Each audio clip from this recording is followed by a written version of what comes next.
अस्सलाम वालेकुम। आज मैं एक केस डिस्कस करना चाहूँगा आपके साथ। ये मरीजों के लिए भी हैगा और मेरे दोस्त डेंटिस्टों के लिए भी हैगा। पेशेंट आती है मेरे पास, पेशेंट आने के बाद कहती है कि डॉक्टर साहब मुझे दांत निकलवाना है।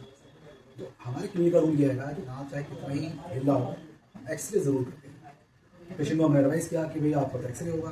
तो पेशेंट ने कहा कि एक्सरे की जरूरत है नहीं डॉक्टर साहब, लोग तो बगैर एक्सरे के दांत निकाल देते हैं।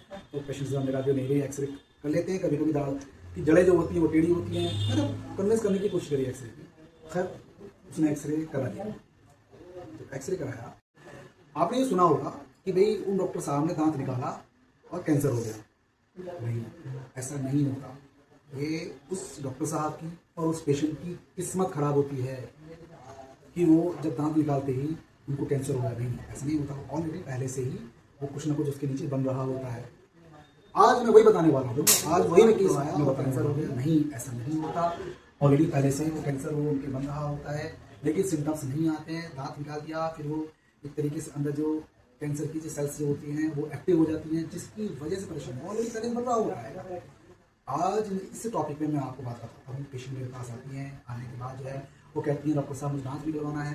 तो मैंने उनसे कहा नहीं, आप एक्सरे करवाएं। कभी कभी नीचे दांत की इन्फेक्शन होता है, जगह टेढ़ी होती हैं।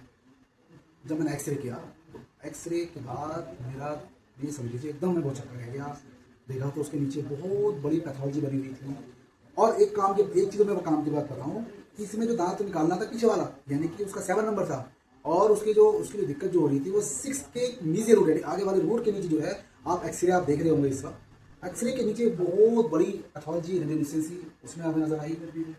फिर उसके बाद अब आप ये बताओ, इस कंडीशन से पहले अगर मैं दांत निकाल देता, अगर खुदा ना खास्ता फिर उसकी दिक्कत होती तो फिर क्या होता।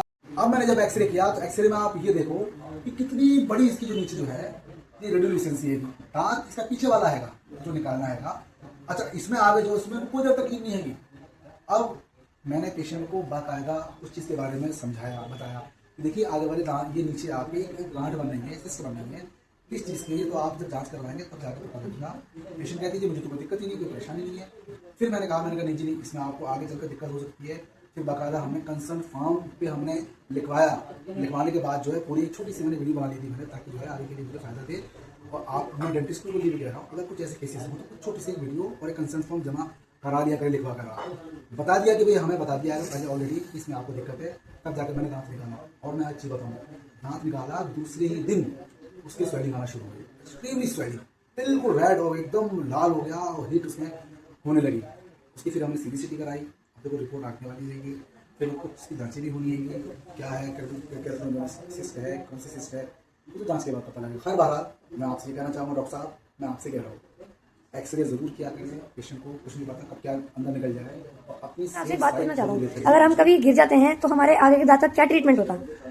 देखिए, अगर कोई सिर्फ गिर जाता है, चोट ही नहीं लगी, तो उसको ट्रीटमेंट ही नहीं है। हाँ, अगर दांत में अगर चोट लगती है, दांत के हमारे सामने के 3 हिस्से पार्ट कहते हैं, हल्का सा अगर किनारा टूट जाएगा, कोई सिम्टम्स नहीं है, दर्द तकलीफ नहीं है, तो हमारे पास देखो आप देख रहे होंगे कि अगर आप देख रहे हैं कि बच्चे की चोट लगी, ठीक है, चोट लगने के बाद मेरे पास कॉम्पोजिट फिलिंग मटेरियल होता है, बहुत शानदार फिलिंग मटेरियल होता है। उसको हम वही के वही उसको रिपेयर कर देते हैं, एस्थेटिकली बहुत खूबसूरत लगता है, कोई दिक्कत वाली बात नहीं है। तो कोई दिक्कत लेने की तो जरूरत नहीं है अगर मान लो अगर ज्यादा लग जाती है? नहीं, अब ये पॉइंट हुआ है कि ज्यादा हो जाती है, ज्यादा कहते हैं ज्यादा टूट गया है, उसमें दर्द है, ठंडा लग रहा है, गर्म लग रहा है, दर्द तकलीफ हो रही है, तो फिर उसका हम सीधी सी बात है, उसका हम रूट कनाल ट्रीटमेंट करते हैं। फिर हम उस पर हम कैप लगाते हैं। कैप लगाने से उसकी सर दांत पूरा निकल जाए तो उसका क्या ट्रीटमेंट होगा? अच्छा, हाँ, ऐसा है कि अगर कोई बच्चा 12 साल 14 साल कोई बच्चों की एज होती है, दांत बच्चा चोट लगी, अब वो जो है दांत पूरा निकला, और निकलने के बाद आप खुद सोचिए क्या लग जाएगा दोबारा से? नहीं लग पाएगा। लग जाएगा। लग जाएगा जी। आज ही हमने वो केस किया हैगा। उसकी केस की मैं आपको वीडियो में आपको दिखा रहा हूँ। मैं बच्चा हमारे पास आया, 12 साल का बच्चा था, चोट लगी। वो तो इत्तेफाक अच्छा ये हुआ कि वो दांत लेकर आ गया, उसको ढूंढा, उसको दांत मिल गया, और मिलके वो अस्पताल थोड़ा सा मशहूर है, लोग जानते हैं, एक लोगों का रिस्पेक्ट है, एक ट्रस्ट है, तो इसलिए वो हमारे पास ही आए। वो फैमिली पूरी आई, भागी भागी, बहुत परेशान थी, दांत टूट गया बच्चे का, बिल्कुल निकल गया। तो मैं फिर हमने बताया कि दांत इसका ठीक हो जाएगा। आज ही हमने बच्चे का ट्रीटमेंट किया है। आप वीडियो देखना, ये वीडियो आप देखना कि हमने क्या करा, और बिल्कुल बेफिक्र रहिए। अगर ऐसा, हाँ ये बता देता हूँ, अगर ऐसा आपकी फैमिली में किसी बच्चे का दांत गिर जाता है तो उसको दूध में रख लीजिए, उसको दांत को दूध में रख लीजिएगा, पूरा दांत गिर जाता है तो वहीं के वहीं डॉक्टर जो है उसको ठीक कर देते हैं। जैसे हम अस्पताल का एड्रेस बता दो एक बार उसमें। अस्पताल का एड्रेस बहुत आसान है, सुंदरनगरी में आप आइए, दिल्ली, किसी से पूछ लीजिए कि नाज गड्डल वालों को यहाँ जाना है, कोई भी आपको बता देगा। ये मेरा भरोसा है, देख लीजिएगा।